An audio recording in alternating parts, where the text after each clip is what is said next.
Welcome to me ఇంటి నేస్తం Lavanya. Upcoming రివ్యూలోకి వెళ్ళిపోదాం. రాధిక ప్లాన్లో చిక్కుకున్న సూర్యప్రతాప్ జైలుకి వెళ్తారు. సూర్యప్రతాప్ జైలుకు వెళ్లడంతో రూపా, రాజు, విరూపాక్షి చాలా బాధపడుతూ సూర్య సూర్య అని విరూపాక్షి సూర్యప్రతాప్ని ఎంత పిలుస్తున్నా సూర్యప్రతాప్ పట్టించుకోకుండా నా నిజాయితీ తేలేంత వరకు నేను జైల్లోనే ఉంటాను, నేను తప్పు చేశానో ఒప్పు చేశానో అనేది ప్రజలే, ఆ న్యాయస్థానమే నిర్ణయిస్తుంది అని చెప్పి జైలుకి వెళ్ళిపోతారు సూర్యప్రతాప్. రూపా, రాజు పోలీస్ స్టేషన్కి రీచ్ అవుతారు. నాన్న ఎందుకు నాన్న మీరు చెయ్యని తప్పుని ఎందుకు ఒప్పుకున్నారు నాన్న అని అడుగుతుంది రూపా. చూడు రూపా, నువ్వు అడుగుతున్నావు కాబట్టి చెప్తున్నాను. ఒకవేళ ఇప్పుడు నేను తప్పు చేశాను అని నా నోటితో చెప్తే నేను తప్పు చేశానని నమ్ముతారు. కానీ నేను తప్పు చెయ్యలేదు అని చెప్తే సగం మంది మాత్రమే నమ్ముతారు. మిగతా సగం మంది సూర్యప్రతాప్ సీఎం కదరా, అందుకే తన పదవిని వాడుకొని అడ్డు పెట్టుకొని నిజాన్ని దాచిపెట్టేస్తున్నాడు అని అందరూ గుసగుసలాడుకుంటారు. నాకలా గుసగుసలాడుకోవడం ఇష్టం ఉండదు. తెలిస్తే నిజం అందరికీ తెలియాలి, బహిర్గతంగా తెలియాలి. ఇప్పుడు న్యాయస్థానం చట్టం ఉంది కాబట్టి తప్పు ఎవరు చేశారనేది పోలీసులే తేలుస్తారు. కాబట్టే ఇలా నిజాయితీగా పౌరుషంగా జైల్లో అడుగుపెట్టాను అని అంటారు సూర్యప్రతాప్. నాన్న, నేను ముందు నుండి చెప్తూనే ఉన్నాను కదా నాన్న, ఆ మల్లెల మాధవిగా వచ్చింది చాలా మంచి అమ్మాయి కాదని, ఆవిడ కావాలని మోసం చేయడానికే వచ్చిందని నేను చెప్పినా నువ్వు వినలేదు నాన్న అని అంటుంది రూపా. అవును రూపా, ఆ రోజు నువ్వు రాజు ఇద్దరూ నాకు చెప్పారు, కానీ నేను పట్టించుకోలేదు. ఇప్పుడే అర్థమైంది గుడ్డిగా ఎవరిని పడితే వాళ్ళని నమ్మకూడదని. ఈ విషయంలో నేను నీ మాట వినకుండా తప్పు చేశాను రూపా, ఐఎమ్ సారీ అని అంటారు సూర్యప్రతాప్. పెద్దయ్యా, ఇప్పుడు మీరు మాకు సారీ చెప్పాలని ఇదంతా చెప్పలేదు పెద్దయ్యా. ఒకరిని నమ్మే ముందు 1కి 2 సార్లు ఆలోచించుకొని నమ్మమనే అమ్మాయి గారు చెప్తున్నారు. కానీ పెద్దయ్యా, ఒకటి మాత్రం నిజం, ఆ మల్లెల మాధవి అలియాస్ రాధిక వెనుక ఉన్నది ఆ జీవనే. జీవన్ని ఎలా అయినా దోషిగా తేల్చి ఖచ్చితంగా మిమ్మల్ని నిర్దోషిగా విడిపిస్తాం పెద్దయ్యా, విడిపిస్తామని చెప్పి ఇంకా చెప్తారనమాట. రాజు వైపు పాపం అభిమానంగా చూస్తూ ఉంటారనమాట. అలా సూర్యప్రతాప్. ఇది ఇలా ఉండగా దీపక్, విజయాంబిక డాన్సులు వేసుకుంటూ ఉంటారు. రాధిక, సూపర్ రాధిక, నువ్వు సూపర్ అని కంగ్రాచులేషన్స్ చెప్తూ ఉంటారనమాట. మరి ఏమనుకుంటున్నారు ఈ రాధిక అంటే? సరే, నేను ఇక్కడే ఉంటే మీడియా వాళ్ళకి డౌట్ వస్తుంది, నేను వెళ్ళిపోతున్నాను అని చెప్పి ఇంకా వెళ్ళిపోతుంది అక్కడి నుండి రాధిక. జీవన్ దగ్గరికి వెళ్తుంది రాధిక. జీవన్, నువ్వు చెప్పినట్టే నేను ఆ సూర్యప్రతాప్ని జైలుకి పంపాను, అతని పరువు తీశాను. ఇప్పుడు నాకిస్తానన్న వాటా, నాకిస్తానన్న డబ్బులు అండ్ నా కొడుకు, నా బిడ్డ ఎక్కడున్నాడో నాకు చెప్తే నేను తీసుకొని వెళ్ళిపోతాను అని అంటుంది మల్లెల మాధవి అలియాస్ రాధిక. ఏంటి రాధిక, నా గురించి నువ్వు మర్చిపోయావా? పని మొత్తం పూర్తయ్యేంత వరకు నీ బాబు ఎక్కడికి రాడు, నా కస్టడీలోనే ఉంటాడు. కానీ నీ మీద కూడా నాకు డౌటే రాధిక. ఎందుకంటే నీ బాబుని కిడ్నాప్ చేసిన వెంటనే వాళ్ళ చేతికి ఫైల్ ఇచ్చేశావు. నీ బాబుని నేను కిడ్నాప్ చేస్తే సూర్యప్రతాప్ని జైలుకి పంపించేశావు. ఇప్పుడు నువ్వు బయటికి వెళితే మళ్ళీ ఆ రాజు రూపా ఏదైనా చేశారనుకో నా పేరు చెప్పేస్తావు. ఇన్ని తెలివితేటలు ఉన్నవాణ్ణి నీ విషయంలో నేను పప్పులో ఎందుకు కాలేస్తాను? అందుకే అని రౌడీలను పిలుస్తాడు జీవన్. జీవన్, ఏం చేస్తున్నావు జీవన్ అని అడుగుతుంది రాధిక, నేనేమి చేయను. కోర్టులో సూర్యప్రతాప్కి శిక్ష పడేంత వరకు నిన్ను కిడ్నాప్ చేస్తాను, తర్వాత నిన్ను సేఫ్గా పంపించేస్తాను, సరేనా? రేయ్, తీసుకెళ్ళండ్రా అని మల్లెల మాధవి అలియాస్ రాధికని కూడా కిడ్నాప్ చేసేస్తాడనమాట జీవన్. ఇప్పుడు ఆ సూర్యప్రతాప్కి సాక్ష్యం లేకుండా పోయింది. సూర్యప్రతాప్, ఇక నువ్వు జైల్లో ఊచలు లెక్క పెడుతూనే ఉంటావు. ఒకవేళ లెక్క పెట్టకపోయినా పరువు పోయి, సీఎం పదవి పోయి, ఇంట్లో కూర్చొని చున్నీ అడ్డు పెట్టుకొని తలదాచుకుంటావు. నాకు కావాల్సింది ఇదే అని నవ్వుతూ ఉంటాడు జీవన్. ఇది ఇలా ఉండగా రూపా రాజు ఆలోచిస్తూ ఉంటారు. విరూపాక్షి కూడా, రాజు, సూర్య చాలా మంచివాడు రాజు. సూర్యని నేను నమ్ముతున్నాను. కావాలనే ఆ రాధికనే తనని ఇలా ఇరికించేసింది. కాబట్టి ఎలా అయినా సూర్యని బయటికి తీసుకురావాలి అని అంటుంది విరూపాక్షి. అమ్మగారు, మీరేమి కంగారు పడకండి. ఎలా అయినా పెద్దయ్య గారిని బయటికి తీసుకువచ్చే బాధ్యత మాది. మీరు రిలాక్స్డ్గా ఉండండి అమ్మగారు, మేం తీసుకొస్తాం కదా అని చెప్పి ఇంకా రూపారాజు ఇద్దరు విరూపాక్షిని ఇంటి దగ్గర డ్రాప్ చేసి వచ్చి మాట్లాడుకుంటూ ఉంటారు. రాజు, అయినా నాన్నని ఇంత పకడ్బందీగా ఆ రాధిక ఇరికిస్తుందని అస్సలు అనుకోలేదు రాజు అని అంటుంది రూపా. అవునమ్మాయి గారు, ఇప్పుడు పెద్దయ్యని జైలు నుండి బయటికి తీసుకురావాలన్నా, పెద్దయ్య ఎలాంటి తప్పు చేయలేదని నిరూపించాలన్నా మనకి ఉన్న ఒకే ఒక్క దారి ఆ రాధికనే.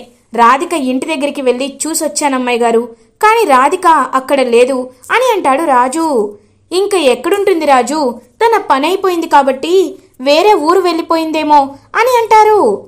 లేదమ్మాయి గారు, నా ప్లాన్ ప్రకారం, నా ఆలోచన ప్రకారం జీవన్ చాలా తెలివైనవాడు.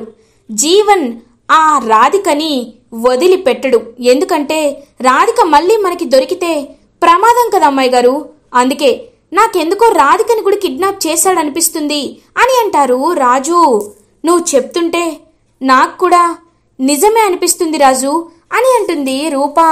కాబట్టి ఆ జీవన్ వేసే ప్రతి అడుగుని మనం తెలుసుకోవాలమ్మాయి గారు. దాని దగ్గర మనకు ఉన్న ఒకే ఒక్క మార్గం ఏంటో ఆలోచించాలి అని అంటుంది రూపా. అవును, అది ఏంటి అంటే అని ఇద్దరికి ఒకేసారి ఒక ఆలోచన వచ్చి ఒకరి ముఖం ఒకరు చూసుకుంటారు.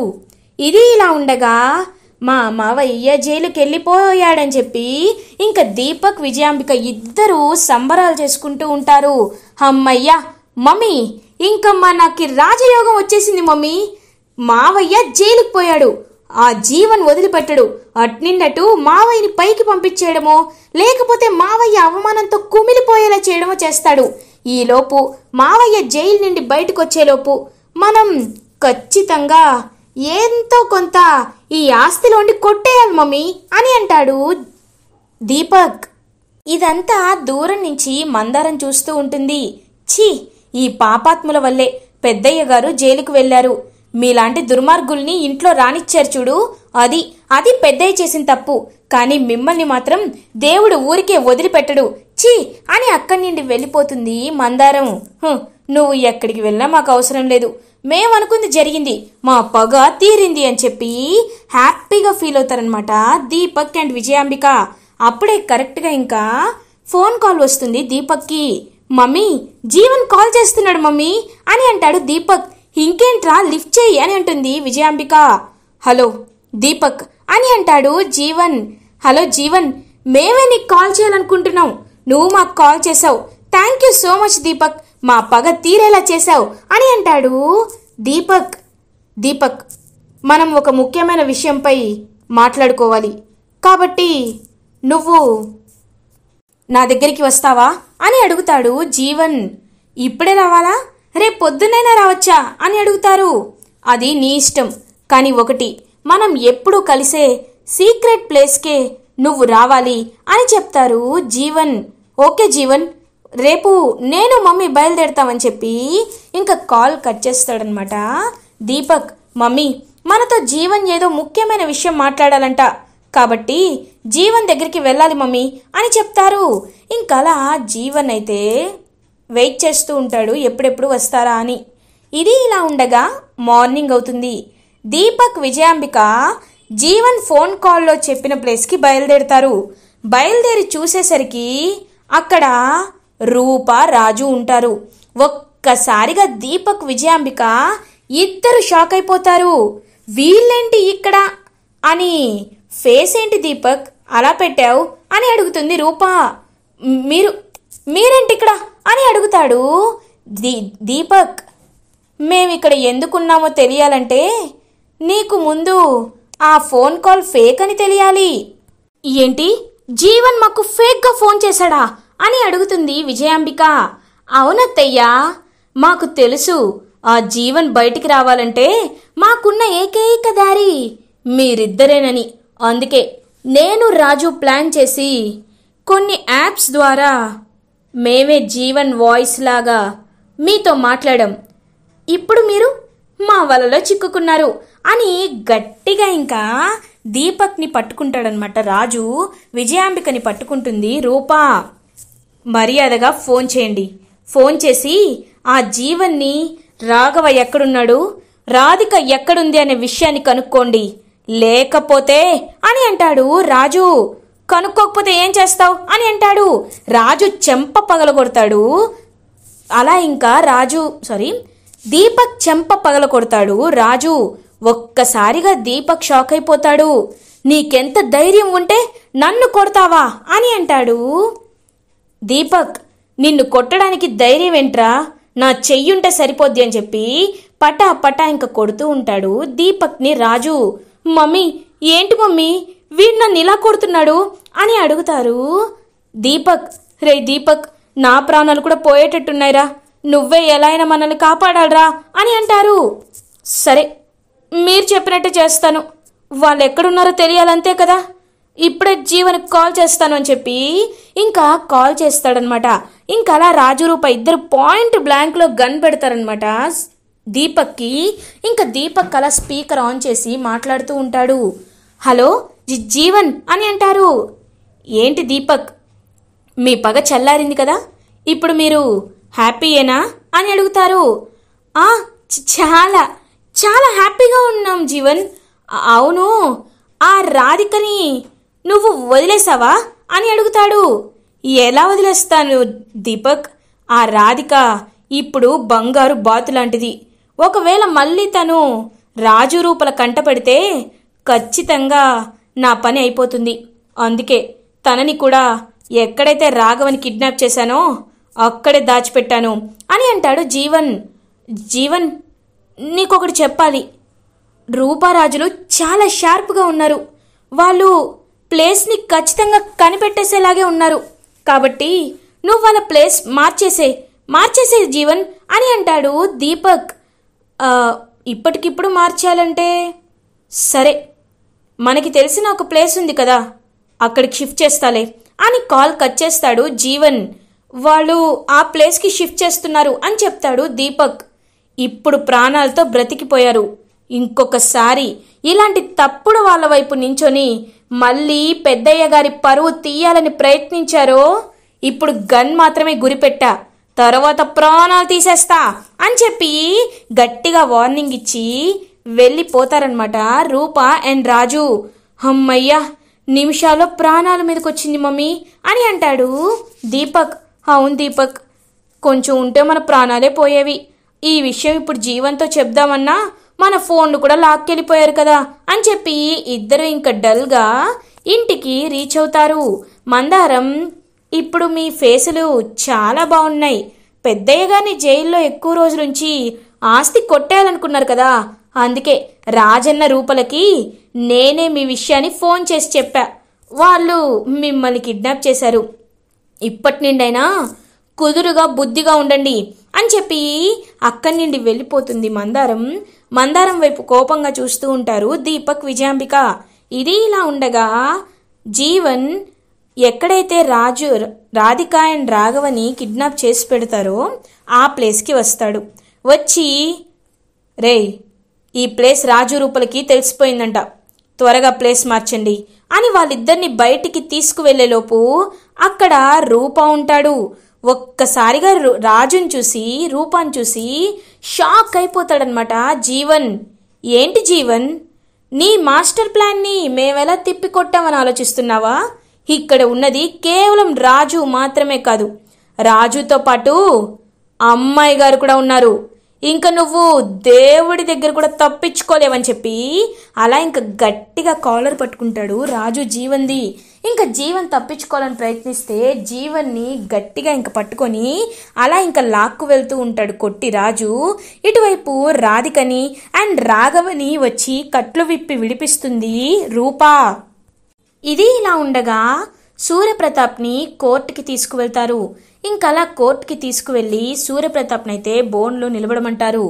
ఇది ఒక రిప్రజెంటేటివ్కి ఒక అంబాసిడర్, ఒక స్టేట్ని రిప్రజెంట్ చేసే సీఎం కేస్ కాబట్టి ఇక్కడ ప్రజలు ఎవరూ లేకుండా కేవలం వీడియో రికార్డింగ్ ద్వారానే మిమ్మల్ని ఇలా హాజరుపరచాల్సి వస్తుంది. సూర్యప్రతాప్ గారు, ఒక రాష్ట్రానికి సీఎం అయిన మీరు ఒక అమ్మాయి పట్ల అలా ప్రవర్తించడం తప్పు కదా అని అంటారు జడ్జ్. చూడండి యువర్ ఆనర్, ఈ సూర్యప్రతాప్ అంటే ఏంటో నా రాజకీయ చరిత్రే మీకు చెప్తుంది. ఈ సూర్యప్రతాప్ ఎప్పుడు ఎలాంటి తప్పు చెయ్యలేదు, చెయ్యడు కూడా. నేను అలాంటి తప్పే చెయ్యాలి అనుకుంటే నాకెవరు అడ్డు చెప్పరు యువర్ ఆనర్. కానీ నేను అలాంటి మార్గాన్ని ఎప్పుడూ ఎంచుకోలేదు. సాటి ఆడవాళ్ళని ఎప్పుడూ నేను గౌరవించడమే తెలుసుకున్నాను, కానీ గౌరవించేలా నేను ఉన్నాను అని అంటారు సూర్యప్రతాప్. కానీ సాక్ష్యాలన్నీ మీకు వ్యతిరేకంగా ఉన్నాయి కదా సీఎం గారు అని అంటారు పబ్లిక్ ప్రాసిక్యూటర్. ఒక్కసారిగా ఇంకా సూర్యప్రతాప్, సాక్ష్యాలు ఉంటే తప్పు ఒప్పైపోతుందా అని అంటారు సూర్యప్రతాప్. చూడండి, ఎవరైనా చూసిందే నమ్ముతారు కానీ మీ నిజాయితీని నమ్మరు కదా. ఇప్పుడు మీరు తప్పు చేశారు అని మల్లెల మాధవి అలియాస్ రాధిక చెప్తుంది, అక్కడ ఉన్న 2-3 పని వాళ్ళు కూడా చెప్తున్నారు. అయినా మీరు రూమ్లో నుండి ఇద్దరు బయటికి రావడం అందరూ మీడియా వాళ్ళు, మినిస్టర్లు అందరూ కళ్ళారా చూశారు. మరి అది తప్పెందుకు అవుతుందండి అని అంటారు. తప్పు కాకుండా ఇంకెందుకు అవుతుందండి అని అంటారు పబ్లిక్ ప్రాసిక్యూటర్. అంటే మేమిద్దరం ఒకే రూమ్లో ఉంటే తప్పు జరిగినట్ట, రూమ్లోండి బయటికి వస్తే తప్పు జరిగినట్ట అని ఒక్కసారిగా ఆగిపోతారు సూర్యప్రతాప్. ఎందుకంటే 26 years బ్యాక్, 25 years బ్యాక్ ఎలా అయితే విరూపాక్షని అపార్థం చేసుకున్నారో సూర్యప్రతాప్, ఆ విషయమే గుర్తొస్తూ ఉంటుందన్నమాట సూర్యప్రతాప్కి. ఇంకా అలా రాఘవ తన కాలు పట్టుకొని చెప్పడం కానీ, సూర్యప్రతాపే తన చేత్తో విజయాంబిక చేత విరూపాక్షిని ఎంత తను తప్పు చేయలేదని వేడుకుంటున్నా ఇంట్లో నుండి బయటికి గెంటించేయడం కానీ, ఇదంతా గుర్తు చేసుకుంటూ ఇప్పుడు నేను తప్పు చేయలేదు, సాక్ష్యాలన్నీ నాకు వ్యతిరేకంగా ఉన్నాయి, నేను ఎంత చెప్తున్నా నేను తప్పు చేయలేదని ఎవరు నమ్మటం లేదు. ఒకవేళ విరూపాక్షి విషయంలో కూడా ఇదే జరిగిందా? నేను నా కళ్ళతో చూసింది ఎందుకు నమ్మలేకపోతున్నానని నా కళ్ళు నన్నే మోసం చేస్తున్నాయా? అంటే విరూపాక్షిది కూడా ఎలాంటి తప్పు చేయకుండా తను ఇన్నాళ్ళ శిక్షని అనుభవించిందా అని ఒక్కసారిగా ఆలోచనలో పడతారు సూర్యప్రతాప్. చూసారా, మీ నోట్లో నుండి మాట రావటం లేదు. Your honour, note this point. ఈయన తప్పు చేశారు, సీఎం పదవిలో ఉండి ఏదైనా చేయొచ్చు అనుకున్నారు, ప్రగల్భాలు పలికి ఇలా జైలు పాలయ్యారు. ఇప్పుడు ఈయనకి ఒక అమ్మాయిని హెరాస్ చేసిన కారణంగా కఠిన కారాగార శిక్ష విధించమని కోర్టు వారిని కోరుకుంటున్నాను అని పబ్లిక్ ప్రాసిక్యూటర్ చెప్పేసరికి ఆగండి అని రాజు రూప కనిపిస్తారు. ఒక్కసారిగా సూర్యప్రతాప్ షాక్ అయిపోతారు. రాజు రూప అలా ఇంకా నడుచుకుంటూ వచ్చి, యువర్ ఆనర్, మీకు ఒక సాక్ష్యం చూపించాలి, పెద్దయ్య గారు తప్పు చేయలేదు, కావాలంటే చూడండి అని చెప్పి జీవన్ రాధికను చూపిస్తారు. ఒక్కసారిగా ఇంకా రాధిక, అవును సార్, ఎలాంటి తప్పు చేయలేదు, ఇదిగో ఈ జీవనే నన్ను బెదిరించి నా బాబుని కిడ్నాప్ చేసి అలా చేయకపోతే నా బాబుని చంపేస్తానన్నాడు, అందుకే దిక్కుతోచని పరిస్థితిలో ఇలా చేయాల్సి వచ్చింది యువర్ ఆనర్ అని రాధిక నిజం చెప్తుంది. ఒక్కసారిగా రాధిక నిజం విని కోర్టులో అందరూ షాక్ అయిపోతారు. వాదోపవాదాలు విన్న తర్వాత, సాక్ష్యాలని పరిశీలించిన తర్వాత సూర్యప్రతాప్ గారు ఎలాంటి తప్పు చేయలేదని తనే వచ్చి చెప్పడంతో, ఆ అమ్మాయే వచ్చి చెప్పడంతో ఈ కోర్టుని బలంగా ఈ సాక్ష్యాన్ని నమ్ముతుంది. కాబట్టి సూర్యప్రతాప్ గారిని నిర్దోషిగా విడుదల చేసి, ఒక అమ్మాయిని బెదిరించి ఆవిడ బాబుని వీళ్ళు కిడ్నాప్ చేసిన కారణంగా సెక్షన్ 19 ఆఫ్ కోర్షన్ ప్రకారం తనకైతే జైలు శిక్ష విధించబడుతుంది. It attracts to criminal proceedings అని చెప్పి ఇంకా అలా కోర్షన్ సెక్షన్ కింద జీవన్ని అరెస్ట్ చేసి జైలుకు తీసుకువెళ్తారు పోలీస్. ఇటువైపు సూర్యప్రతాప్ నిర్దోషిగా విడుదలవుతారు. ఇంకలా రాజుని వచ్చి హక్ చేసుకుంటారు సూర్యప్రతాప్. రాజు, రూప, మీరిద్దరూ లేకపోతే నేను జైల్లోనే ఉండేవాణ్ణి అని పశ్చాత్తాప పడుతూ ఉంటారు. పెద్దయ్యా మీరు ఎప్పుడు ఎలాంటి తప్పు చేయరని తెలుసు పెద్దయ్యా అని రాజు హ్యాపీగా ఫీల్ అయితే విరూపాక్షి పాపం దూరం నుండి చూస్తూ ఉంటుంది. ఇంకా విరూపాక్షి దగ్గరికి వెళ్తారనమాట సూర్యప్రతాప్. వెళ్ళి విరూపాక్షి నన్ను క్షమించు అని చేతులు పట్టుకుంటారు. ఏంటి సూర్య ఇది అని అడుగుతుంది విరూపాక్షి. లేదు విరూపాక్షి, కోర్టు బోనులో నన్ను ఆ లాయర్ అడుగుతున్న ప్రశ్నలు విన్నాక నా కళ్ళ ముందు నీ రూపమే మెదలాడింది. నిన్ను ఎలా అయితే నేను అనుమానించానో అలా అతని ప్రశ్నలు నా గుండెకి గుచ్చుకుంటే అప్పుడు నువ్వు పడ్డ నిందల విలువేంటో నాకు తెలిసింది. నువ్వు ఎంత అనుభవించావో బాధని అప్పుడు నాకు తెలిసింది. కాబట్టి నాకు నువ్వు తప్పు చేయలేదని నేను బలంగా నమ్ముతున్నాను అని చెప్పి ఇంకా విరూపాక్షిని క్షమించమని చేతులు పట్టుకుంటారు సూర్యప్రతాప్. విరూపాక్షి తనని అర్థం చేసుకున్నందుకు చాలా హ్యాపీగా ఫీల్ అవుతారు. అలా రాజు రూప అన్ని ముడి చిక్కుముళ్ళని తీసేసి సూర్యప్రతాప్ అండ్ విరూపాక్షిని హ్యాపీగా ఇంకా కలిసేలా చేస్తారు. ఇలా ఎపిసోడ్ ఎండ్ అవుతుంది. ఫర్దర్ ఎపిసోడ్ రివ్యూస్ ముందుగా మీకు కావాలి అనుకుంటే మా ఛానల్ని సబ్స్క్రైబ్ చేసుకోండి. Thanks for watching.